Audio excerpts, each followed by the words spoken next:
Radio Funglode presenta Salud Global.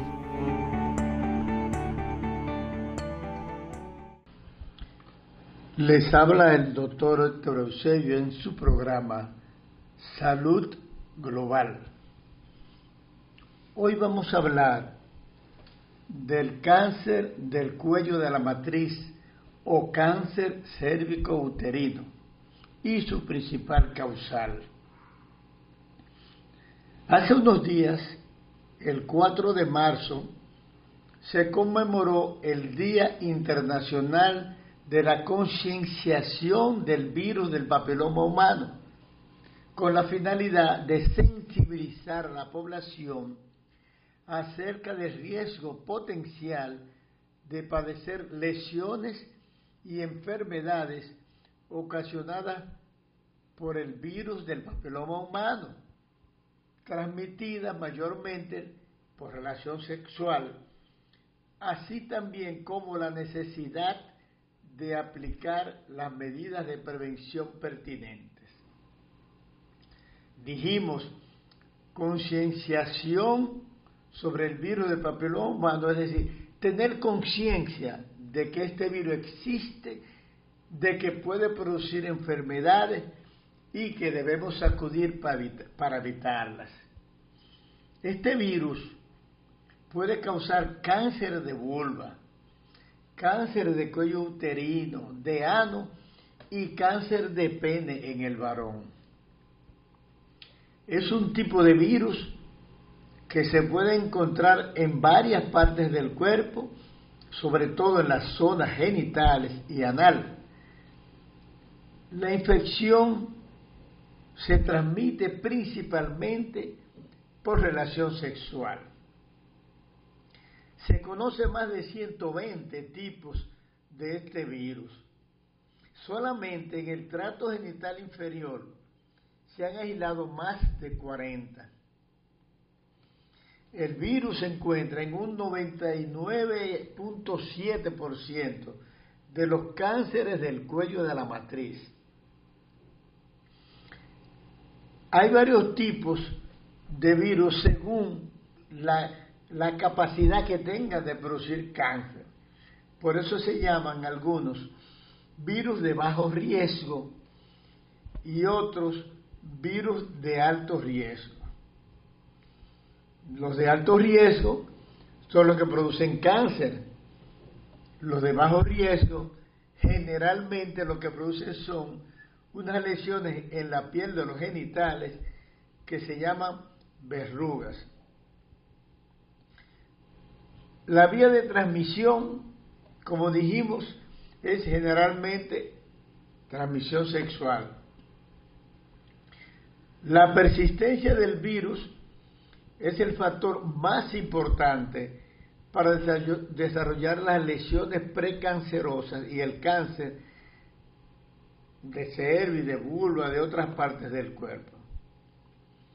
Los factores que influyen en su persistencia están ligados al huésped, al virus y al medio ambiente. La transmisión de la madre al niño también es posible. Como veremos después, las dos formas más importantes de evitar el cáncer, primero evitándolo y segundo manejándolo a tiempo. Los reportes recientes refieren que una frecuencia a la exposición al virus del papiloma de un 75% o más de la población sexualmente activa, desde los años de la adolescencia hasta la adultez, en donde la frecuencia aumenta significativamente con la edad. La mayoría de las mujeres y los hombres sexualmente activos contraerán la infección en algún momento de sus vidas. Y algunas personas pueden tener infecciones recurrentes, es decir, repetidas. Estos virus se transmiten por vía de las relaciones sexuales, si bien no es necesario que haya una relación sexual completa, digamos, penetración para que se produzca la transmisión. El contacto directo con la piel de la zona genital es un modo de transmisión que ha sido reconocido. Existen, como dijimos, muchos tipos de virus del VPH o virus del papiloma humano,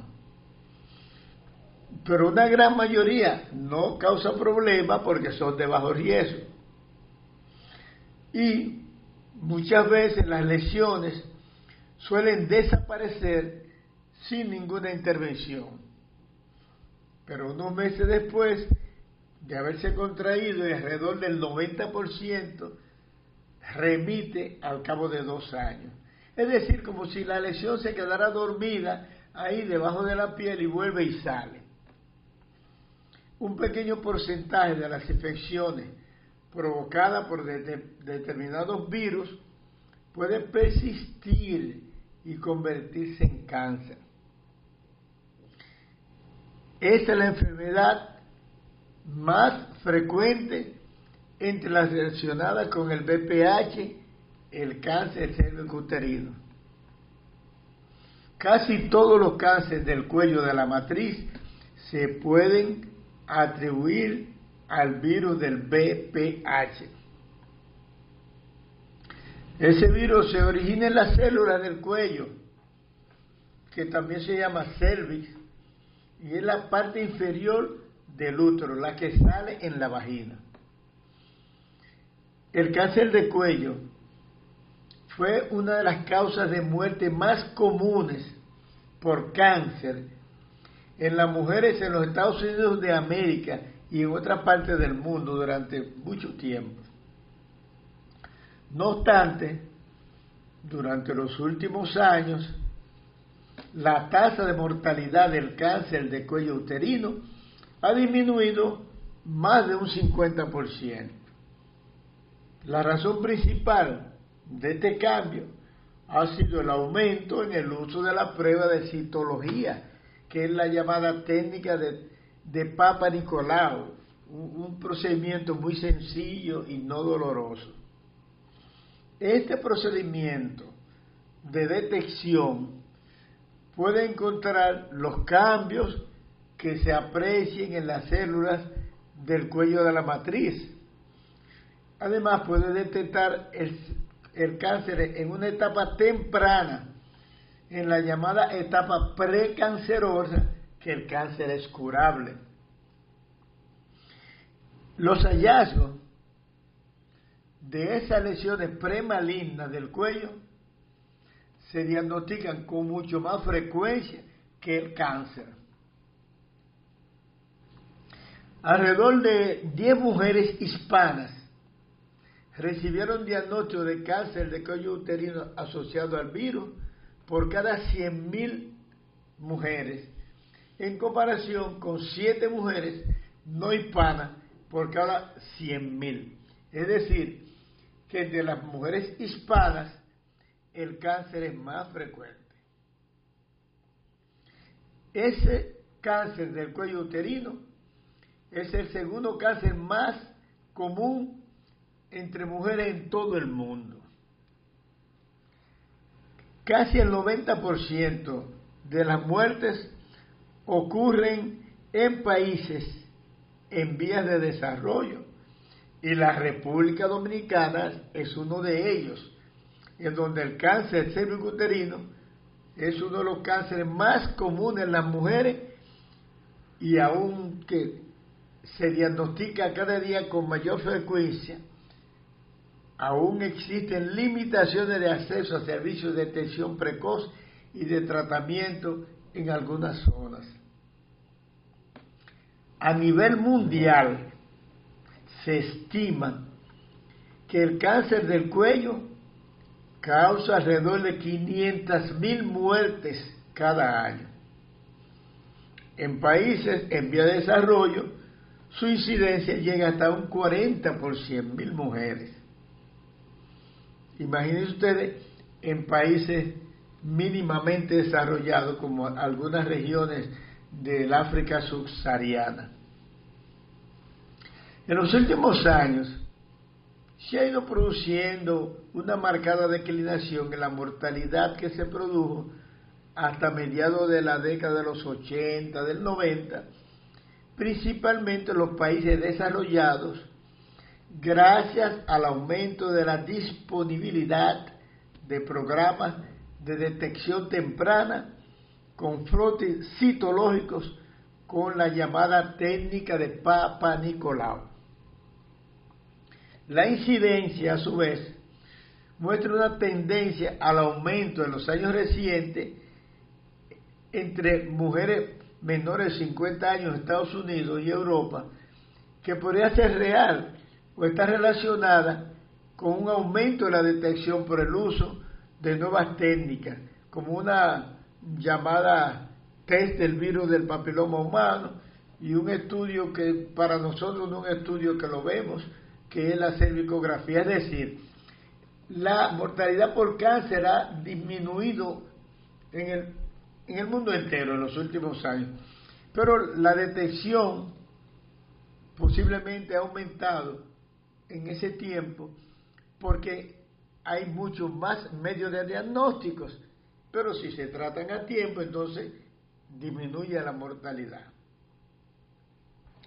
La sobrevida de las pacientes está fuertemente influenciada por el factor socioeconómico, lo que reflejaría la posibilidad de acceso a programas organizados de detección precoz y tratamiento, especialmente en las regiones en desarrollo. El control de este tipo de cáncer y de sus lesiones precursoras debería tener un impacto grande en la salud pública de cada país.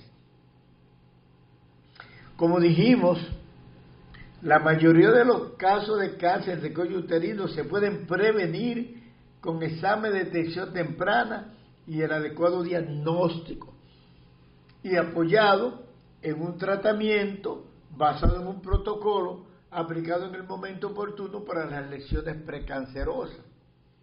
El Ministerio de Salud Pública de nuestro país, desde hace muchos años, tiene el protocolo de detección y manejo del cáncer cérvico-uterino, en el que puedo decirle que yo participé en su elaboración antes del 2010.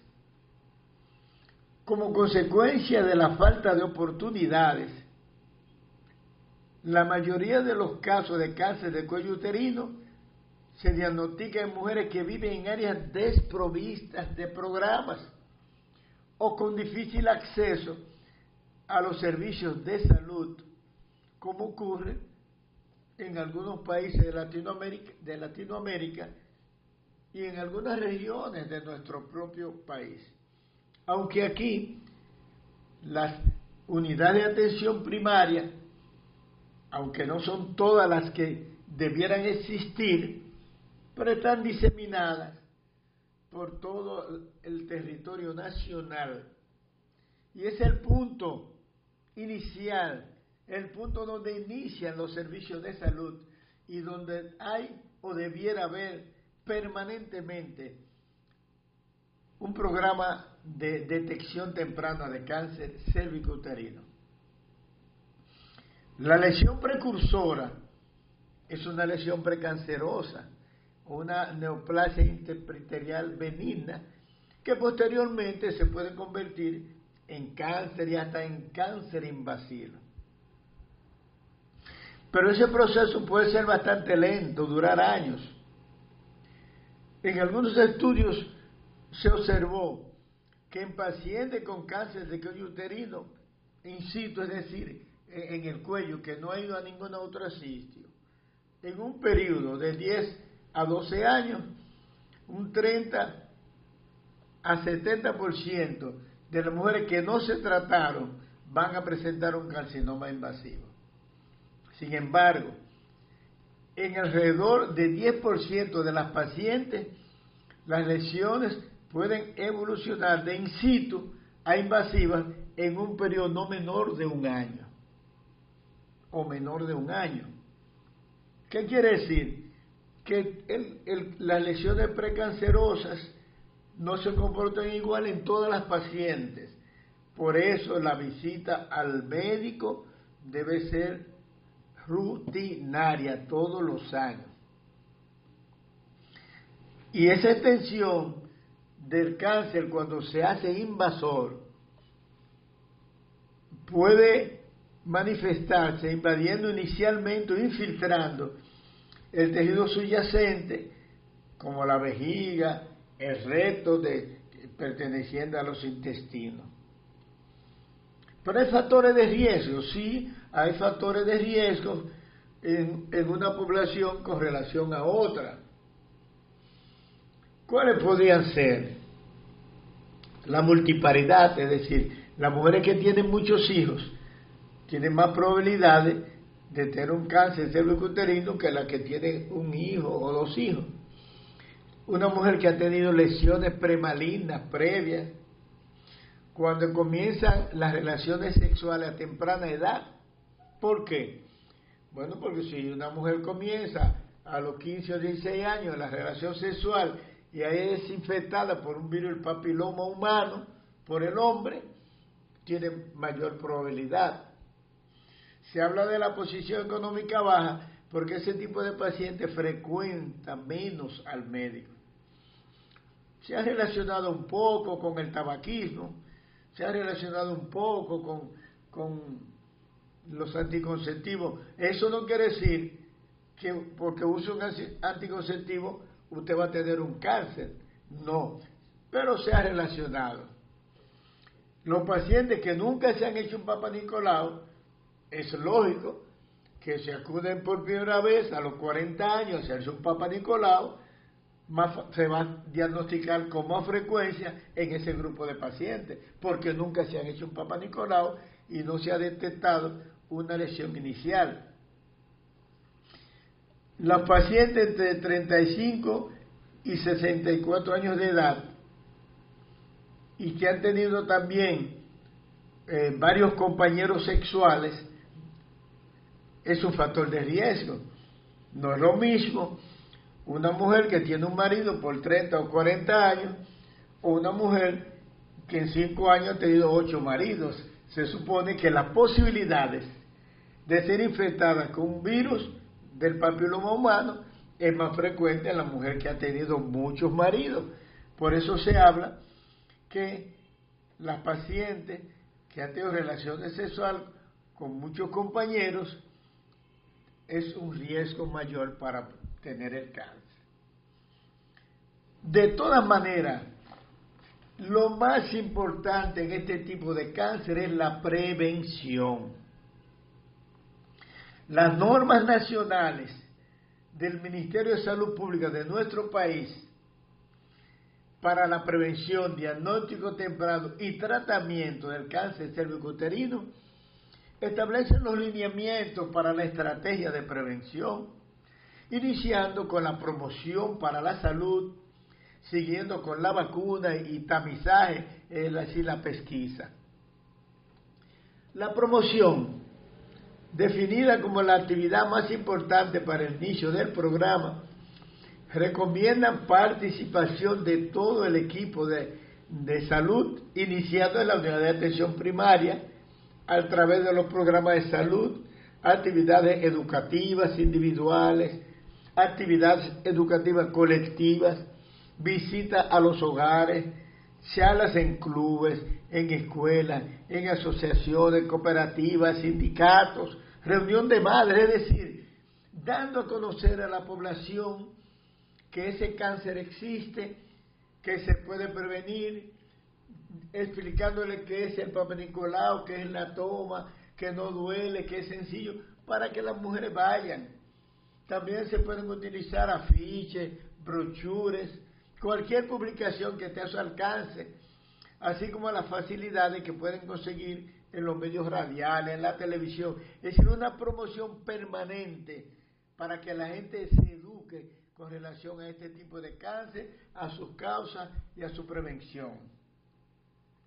Pero el equipo de salud debe identificar los grupos de riesgo para completar el pesquisaje, primeramente en la población que está bajo su influencia, sobre todo en las unidades de atención primaria. En los lugares donde se haya iniciado la vacunación como prevención, deben promover y facilitar que las niñas asistan a recibir la dosis correspondiente. La pesquisa se debe realizar con la toma periódica de la citología de Papa Nicolau, de acuerdo a las normas. La prevención constituye el aspecto más relevante en la estrategia para disminuir la mortalidad y la morbilidad por cáncer de cuello.